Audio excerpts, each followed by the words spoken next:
mulai. Bismillahirrahmanirrahim.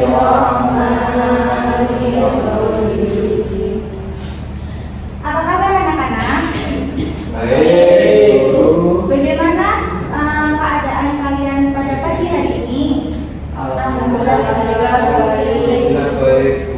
Oke, sebelum kita mulai pelajaran, alangkah lebih baiknya kita selalu mengingat bahwa pengetahuan yang kita dapatkan pada saat ini akan sangat berguna untuk menjadi bekal kita di masa depan. Sebelumnya, siapa yang sudah tahu kita hari ini akan belajar tentang apa? Sudah tahu? Belum. Oke, hari ini kita akan belajar tentang teks cerita pendek atau bisa disebut dengan cerpen. Jadi di sini kita akan menganalisis atau menentukan watak dari tokoh utama yang ada di dalam cerpen. Sebelumnya, siapa yang sudah pernah membaca cerpen? Ya, cerpen apa judulnya? Ya. Ada lagi yang pernah baca cerpen? Ya. Apa judulnya? Cerpen tentang sekolah. Di sini ibu juga membawa majalah yang berisi cerpen. Ini ya. Ini ambil satu-satu di lembar nomor 3. Di lembar nomor 3 ada teks salinan teks ini. Bisa tolong salah satu dibaca secara singkat?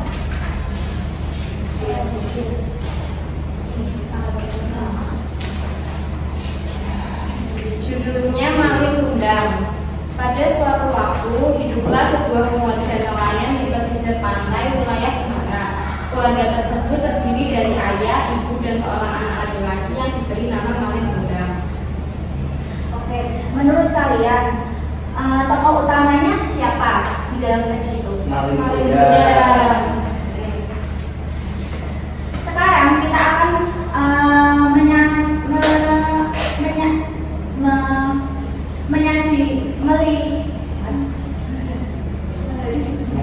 menyajikan. Ibu akan menyajikan salindia. Bisa diperhatikan semuanya. Sebelum masuk menentukan watak tokoh, ibu ingin menekankan pada kalian jika menurut Nurgiantoro, tokoh utama adalah tokoh yang paling banyak diceritakan, baik sebagai pelaku kejadian maupun sebagai pihak yang dirugikan oleh kejadian tersebut. Jadi pada intinya, tokoh utama ini adalah tokoh yang paling sering muncul. Kenapa ibu menyinggung tentang tokoh utama? Jika kalian salah menentukan tokoh utama, maka kalian tidak akan dapat menentukan watak dari tokoh tersebut. Lanjut, kita akan masuk ke macam-macam tokoh. Di sini macam-macam tokoh ada dua. Yang pertama antagonis dan yang kedua protagonis. Yang pertama apa? Antagonis. Yang kedua Protagonis. Sebelumnya sudah ada yang tahu antagonis itu watak tokoh yang seperti apa? Jahat. Ya. Kalau protagonis? Baik. Nah, jadi ini ya penjelasannya. Antagonis adalah tokoh yang memiliki sifat atau perilaku yang buruk. Berarti kalau buruk berarti tokoh ini sering digambarkan dengan citra negatif. Citra negatif itu bisa seperti pendendam, sombong, pembohong. Kemudian jika tokoh protagonis adalah tokoh yang memiliki sifat atau perilaku yang baik. Jadi tokoh ini sering digambarkan dengan citra positif. Citra positif maksudnya di sini adalah suka menolong, baik hati, dan tidak sombong. Kemudian ini ada beberapa cara yang dapat digunakan untuk menentukan watak tokoh. Yang pertama, kita harus membaca secara teliti cerpen tersebut. Jika kita sudah membaca cerpen secara teliti, maka kita dapat menentukan tokoh utama.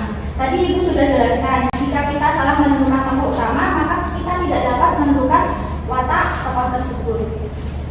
Yang ketiga, perhatikan sikap, ucapan, atau perbuatan dari tokoh utama. Jika perbuatannya baik, maka ya di garis bawahi bahwa tokoh ini baik. Itu ya.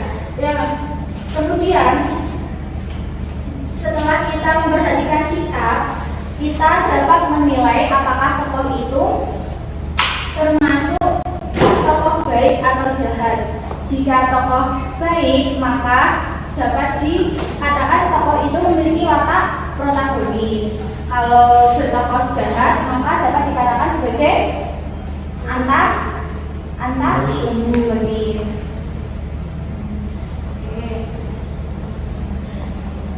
Ibu sudah memberikan LKPD, kemudian ini di sini ada lembar.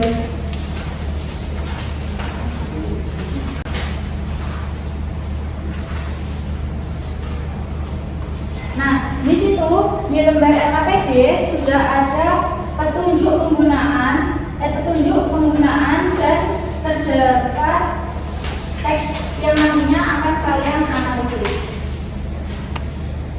Jadi ibu nanti akan memberikan waktu kepada kalian 1 menit untuk menentukan watak tokoh utama di dalam cerita tersebut. Bisa kalian dikerjakan.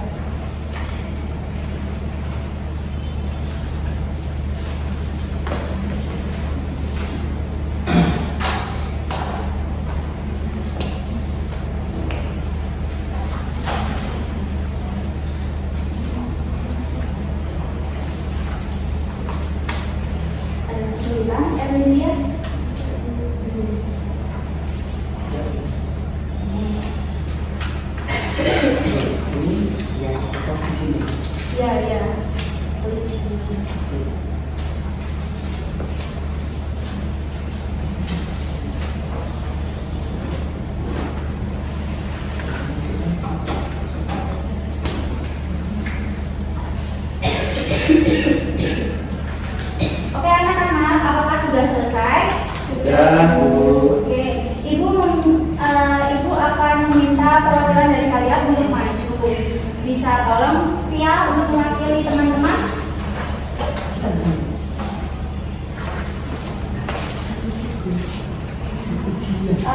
Tokoh utama yang dari cerita yang saya analisis adalah Nyoman.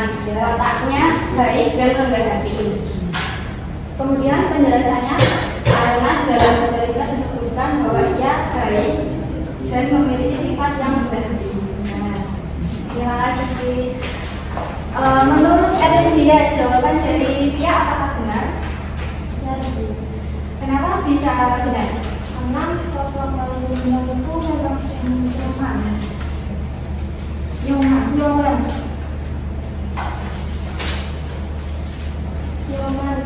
Iya, Nyoman.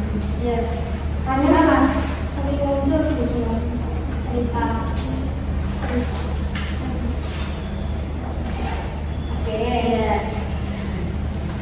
mari kita memberikan apresiasi bertepuk tangan terlebih dahulu kepada Masih semangat semuanya? Masih, Bu, masih. Oke, Ibu akan memberikan kalian ice breaking. Perhatikan instruksi dari Ibu. Jika Ibu berkata tepuk 1, maka kalian akan gini, tepuk 1, boom. Tepuk 2, yes. Tepuk 3, cool. Tepuk 1, 2, 3, boom, yes, cool. Oke? Paham? Tepuk 1, boom. Tepuk 2, yes. Tepuk 3, cool. Tepuk tangan.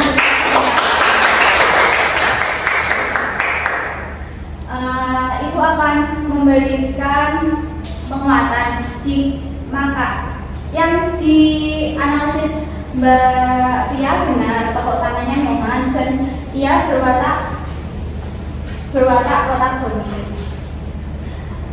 Jadi watak protagonis itu pada dasarnya memiliki citra positif. Jika antagonis memiliki citra negatif. Semua yang berkaitan dengan hal positif itu adalah wataknya protagonis, dan jika berkaitan dengan hal negatif adalah wataknya Oke, sebelum mengakhiri pertemuan pada kali ini Ibu ingin meminta salah satu dari kalian untuk menyimpulkan. Coba Mas Ilham disimpulkan pembelajaran pada pagi hari ini.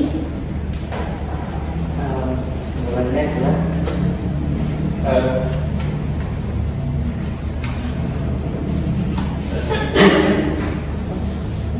Mungkin bisa dibantu Mbak Elindia.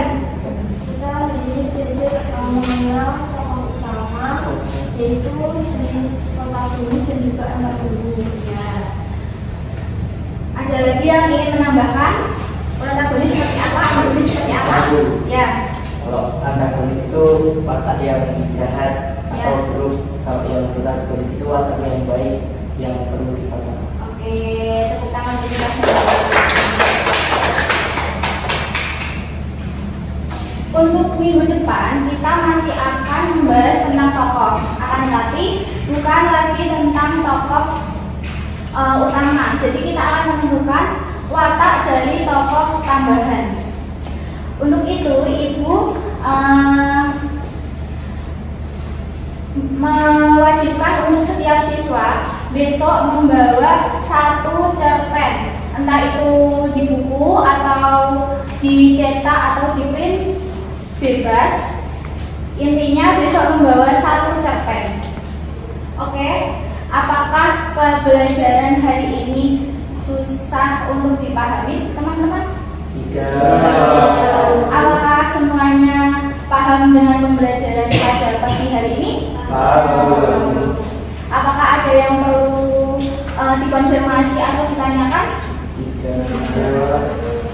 Cukup sekian pembelajaran pada pagi hari ini. Apabila ada salah kata, Ibu memohon maaf yang sebesar-besarnya. Wassalamualaikum warahmatullahi wabarakatuh.